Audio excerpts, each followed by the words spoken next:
is watching your back, Tinubu's wife tells Governor Alia. The First Lady, Remi Tinubu, has assured the Benue State Governor Hyacinth Alia that the Secretary to the Governor of the Federation, SGF, George Akume, will support him.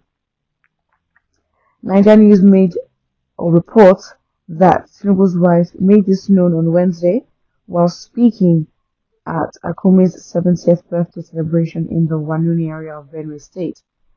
Oluremi described Akume, a former governor of Benue State, as a big brother to Elia, and he would be watching his back to ensure he is safe. She said, "God bless Benue State, and to your father, Hyacinth Elia, I believe your big brother is watching your back to keep the state safe."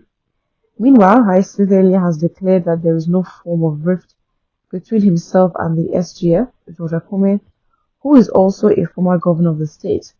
According to Alias, some political detractors, opportunists, and mischievous persons are the ones spreading rumors of a fight between himself and Akume. He added that the reports of a rift between him and the SGF are nothing but imaginations in the minds of those who benefit from crisis which should be discarded by members of the public. The Benue State Governor went ahead to describe Akume as a national pride and a father figure who has diligently served his state and the country in various capacities. Speaking at a symposium on Wednesday in Makurdi, the state capital, to mark the 70th birthday of the SGF, Elia, who was represented by his deputy Dr. Samode, described the SGF as a political colossus, a democratic patriarch, and a man whom, upon the birthing of the Fourth Republic of Nigeria, laid the foundation for successive leadership in Benue. You see, the issue I particularly have in Nigerian politics, which also is a reflection of our culture, is we hype up individuals so much.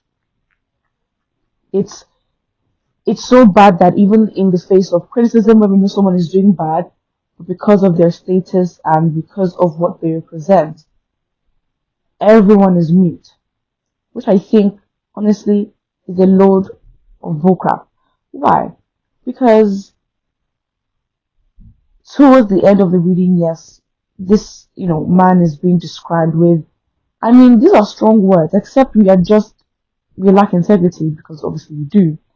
And we just like to speak out of somewhere, calling someone a democratic patriarch, a political colossus. I'm like, this is your opinion.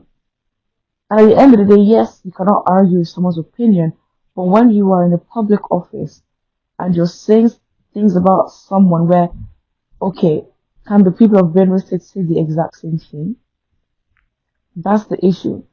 So I think you also find that even on a grand scale, when we look at the presidential, vice presidential, House of Assembly, that kind of area, we're basically seeing, these names pop up in our what's it called, in our play, in our day-to-day everything.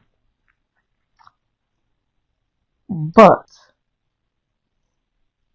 the issue is when you have these sub-stories and these sub-dramas in these different states of individuals that we don't really know their names, but of course, they're well connected, calling ourselves these kind of names when who can agree and attest, consolidate, endorse what you're saying.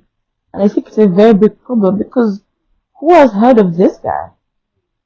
Who has heard of this guy? And if we're going to talk about, successive leadership in Benue State and laying the foundations, then what has the improvement been?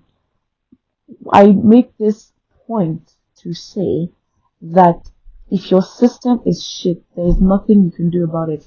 If you do not have a good system, it's bad. You cannot depend on individuals to come change it, because then when they leave, what happens? So if you have a system that is not strong and doesn't work by itself, or the system itself is not self-sufficient and cannot run by itself, then you run the risk of development leaving with the person that came with it.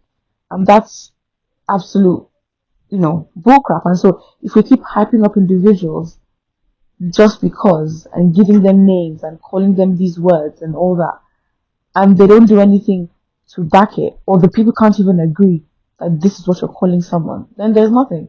So hyping up individuals, saying all these things, you can just tell these politicians they have the world of their own. They have their interactions, they have their meetings. It's like they're detached from reality, but then when they need to tap into it for their own benefit, of course they'll be there. But it just goes to show these people, they're really in their own world, because the people they lead probably have a different perception of them than the people they actually lead.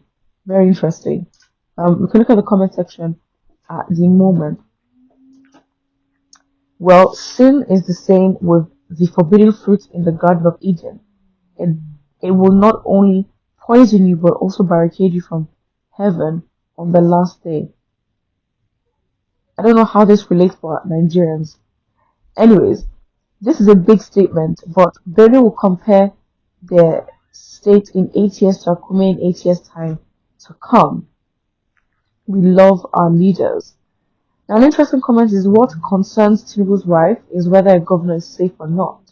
Are the governors answerable to her? This woman is not even ashamed that her husband forged a certificate to get there. At this point, we're just crying over her. At this point, you might as well clean your tears, because this whole thing of a certificate and how he's forged his way there, at the end of the day, he's there. So what now happens? He's president. What can he do? He has the power. He's got in the position. And in spite of the efforts, I think that's what we need to realize, that we cannot be sentimental and we need to go with facts and literally creating a system. If we need to dismantle it and start again, maybe that's what it is.